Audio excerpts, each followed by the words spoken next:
Bonjour à tous. Dans cette vidéo, je vais vous proposer 4 clés non techniques pour vous faciliter la vie dans le processus d'accompagnement des salariés ou de l'accompagnement des carrières. Une vidéo spéciale RH, mais qui pourrait, je l'espère, être utile aux managers. Je m'appelle Aurélien Daudet, bienvenue dans Révolution RH.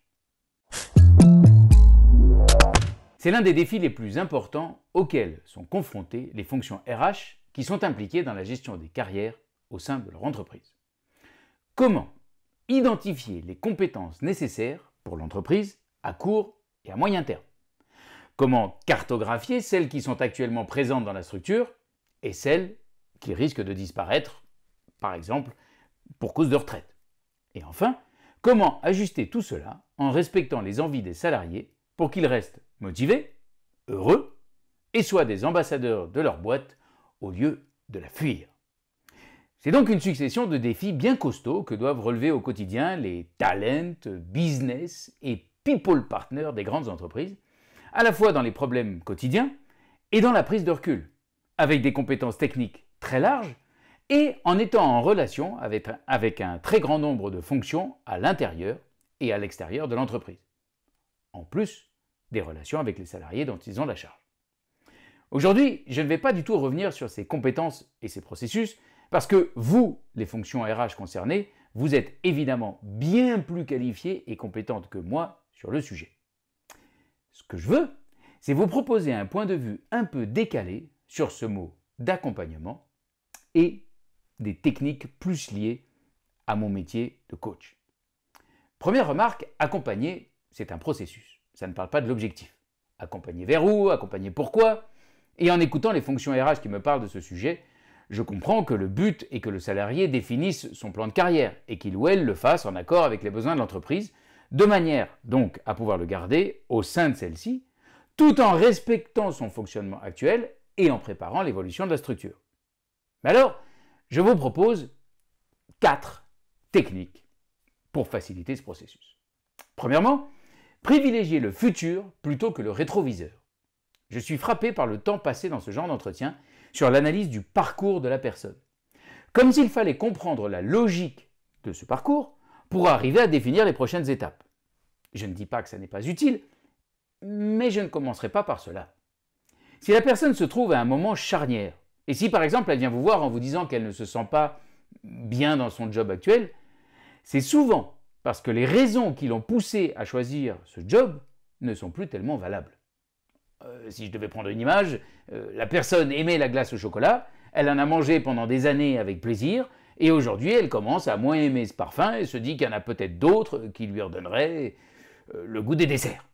Bref, une des bonnes idées pourrait donc être de démarrer en demandant à la personne qu'est-ce que tu veux ou de quoi as-tu envie pour projeter tout de suite la conversation vers l'avenir.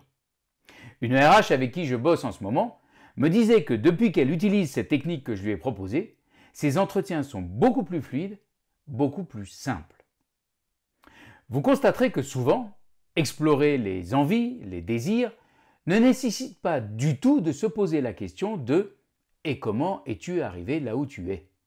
Une fois que vous aurez défini la cible et que vous l'aurez affinée avec la personne pour faire correspondre ses envies avec les besoins de votre boîte, alors il est possible que vous ayez besoin de creuser un peu sa situation actuelle. Mais j'ai plutôt des doutes sur l'intérêt de passer en revue le passé. Deuxième technique, conseil, privilégiez le court terme. Nous parlons de futur, d'accord, mais à quel horizon? Nous avons, nous autres êtres humains, beaucoup de mal à nous projeter sur le long terme. Nous sommes beaucoup plus efficaces sur les visions court terme. Demander à quelqu'un où il se voit au-delà de 3 ans, c'est peine perdue. Autant demander à un ingénieur météo quel temps il fera dans 3 mois. Il pourra éventuellement vous dire dans quelle saison nous serons, mais il ne saura pas vous dire s'il fera beau ou la température qu'il fera à midi ce jour-là. Il est extrêmement difficile de dire à quoi ressemblera le marché du travail dans 10 ans, de savoir si vraiment certains métiers vont disparaître, quels sont ceux qui pourraient être créés. Et un paquet d'études publiées depuis 10 ans, par exemple sur les impacts de l'IA, se sont copieusement plantés. Bien sûr, une chose semble certaine, l'IA est en train d'accélérer Et il va nécessairement y avoir des effets forts sur le mode de fonctionnement des entreprises, sans doute aussi sur la nature des jobs eux-mêmes.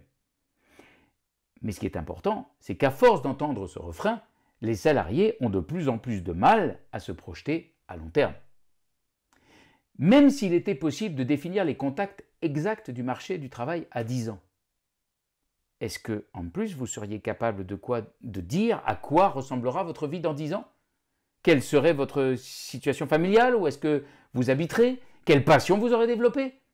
Si on m'avait dit il y a 10 ans que j'habiterais en Espagne, dans une maison paumée, qu'il y aurait eu un arrêt prolongé mondial qu'on appellerait le ou la Covid, et que je travaillerais la majorité de mon temps en face d'une caméra et d'un écran, j'aurais pensé que la personne qui me disait ça était un doudingue. D'où, d'accord, parce que déjà à l'époque, je pense que ça m'aurait plu de m'imaginer en Espagne. Mais dingue, parce que je n'imaginais pas à l'époque une seconde quitter la France, et surtout parce que je faisais partie des visionnaires qui répétaient avec grande assurance: les formations en digital et à distance, ça ne marchera jamais. Bon, le monde évolue, et nous aussi. Vouloir prévoir à trop long terme, c'est définir des cibles qui ne sont guère utiles, et qui même pourraient se transformer en pièges. Si nous gravons un peu trop dans le marbre un objectif à 10 ans, en plus en l'annonçant à tout le monde, le risque, c'est que nous allons nous mettre ensuite dans un carcan pour le respecter, pour tenir cette sorte d'engagement et perdre ainsi la souplesse de la vie. Troisième technique, je vous suggère de peu guider sur l'objectif. Est-ce que vous vous souvenez de la conseillère d'orientation au lycée? Celle qui vous attend dans une petite salle à côté de la bibliothèque du CDI, avec des affiches de l'armée au mur et plein de magazines froissés sur la table, et qui vous recevait avec un dossier où il y avait vos bulletins, et qui vous faisait passer des tests psychologiques plus ou moins étranges, et qui au final vous disait que vous étiez plutôt fait pour les maths, ou pour le commerce, ou pour les lettres, avec en plus un deuxième effet qui se coule: soit elle confirmait les croyances de vos parents, et c'était une star, soit elle allait contre. Quoi, mon fils? Un artiste? Mais n'importe quoi! Et c'était une psychologue ratée. Bref, n'insistons pas trop sur ces épisodes pénibles.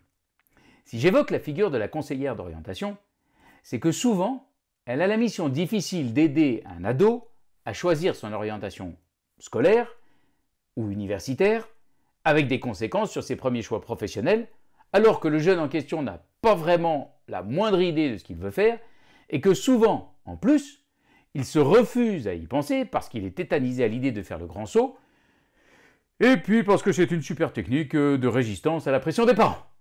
Bon, toute ressemblance avec moi est possible, avec vous peut-être. Dans les entretiens de carrière en entreprise, la donne a bien sûr changé. D'abord parce que les clients sont des adultes et qu'ils sont beaucoup plus à même de dire ce qu'ils veulent ou pas, ce qu'ils aiment ou pas, et quelles tâches représentent un terrain de jeu idéal pour leurs compétences. Dans mes conversations avec vous, fonction RH, j'ai souvent l'impression que vous pensez devoir guider aussi la personne dans ses choix de carrière. Je pense que c'est très risqué parce que vous n'avez pas le même cadre de référence et que c'est prendre beaucoup trop de responsabilités, à mon avis.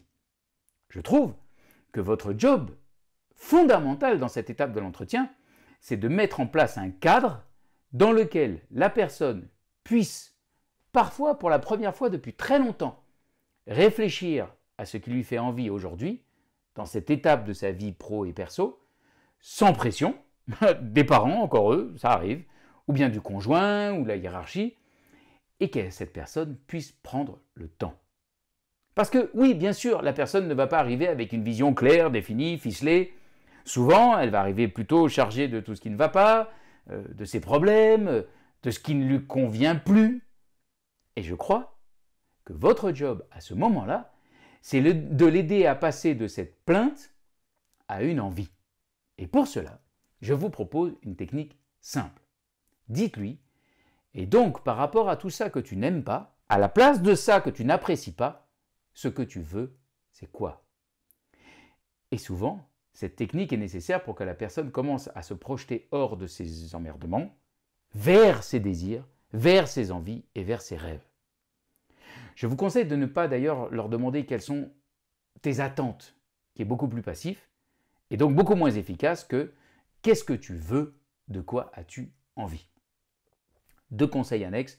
D'abord, par rapport au questionnement. posez des questions vraiment simples. Moins vous prendrez de place dans la découverte, plus votre client pourra en prendre. Donc, pour mieux comprendre ce que veut la personne, pour lui faciliter ce travail d'imagination, de projection, relancez avec un simple « c'est-à-dire ». Par exemple, si la personne vous dit « j'ai envie de plus de liberté dans mon job », demandez « c'est-à-dire » et elle va creuser toute seule. Autre possibilité, le mirroring. Vous répétez de manière interrogative le mot que vous voulez que la personne creuse. J'ai envie de plus de liberté dans mon job. Plus de liberté? Surtout, ne reformulez pas. Bien sûr, on évite la répétition bête. J'ai envie de plus de liberté dans mon job. Et vous enchaîneriez avec « donc, si je te comprends bien, ce qui te fait envie, c'est d'avoir plus de liberté dans ton job ». Répéter ne veut pas dire que vous avez compris quoi que ce soit. Et bien plus encore, interdisez-vous les tentatives de reformulation qui sont des projections. J'ai envie de plus de liberté dans mon job. Ah oui, tu as envie d'avoir plus de responsabilité, c'est ça? La personne est en pleine exploration. C'est compliqué, c'est fatigant, et son cerveau risque de saisir la perche que vous lui tendez. Elle va dire oui, c'est ça, alors que ce n'était pas forcément ce vers quoi elle allait. Ensuite, vous allez souvent avoir des personnes qui vont arriver, qui vont vouloir s'embarquer dans le vice-boulon. Ce que je veux dire, c'est qu'elles vont vous parler de formation, de coaching, de DIF, de CIF, de certification. Alors là, dites-leur que ça, c'est justement votre compétence. C'est justement là, sur les moyens, que vous allez leur être utile. Et qu'avant de définir les moyens, l'itinéraire, il faut avoir la cible, la destination, et que ça, il n'y a que eux qui peuvent le faire. Et vous allez les ramener à la réflexion sur leurs envies et leurs désirs. Quatrième technique, beaucoup guidée sur le processus. Une fois que la cible commence à s'éclaircir, préparez la transition avec votre mode conseil. D'abord, en donnant une perspective temporelle. Donc, tout ça que tu es en train de me décrire, tes envies à 3 ans, à 1 an, à 6 mois, ça pourrait se traduire comment? Ça pourrait ressembler à quoi? Et ensuite, en commençant à vous intégrer dans sa réflexion avec une question que j'aime beaucoup, si toi et moi nous travaillons bien ensemble, le résultat de notre travail commun, ça serait quoi? Ça ressemblerait à quoi? Ensuite, vous allez pouvoir passer de la phase exploration à la phase conseil. D'abord, en mettant son objectif en perspective avec les objectifs de la boîte. Si la personne a envie de se lancer dans une carrière dans l'IA avec une spécialisation dans le big data et que ça ne fait pas du tout partie des priorités de l'entreprise, autant lui dire tout de suite. Et éventuellement réfléchir à des alternatives au sein de l'entreprise. Puis, vous allez prendre votre crayon pour établir une stratégie et des tactiques pour arriver à l'objectif. Et dans ce domaine, en général, vous êtes ultra efficace. Donc je vais m'arrêter là. Ces conseils, j'espère vous seront utiles, sont nés d'échanges avec des personnes de fonction RH qui travaillent avec moi et je les en remercie. Si cette vidéo vous a intéressé, inscrivez-vous à mon prochain webinaire gratuit ou bien carrément, faites-moi venir gratuitement dans votre entreprise pour un atelier de 3 heures réservé au RH sur les émotions. Il ne sera disponible qu'en janvier. Toutes les informations sont dans les liens qui s'affichent sur votre écran et que vous retrouverez dans le descriptif de cette vidéo. Ma conviction, si la RH est puissante, l'entreprise sera puissante. À tout bientôt.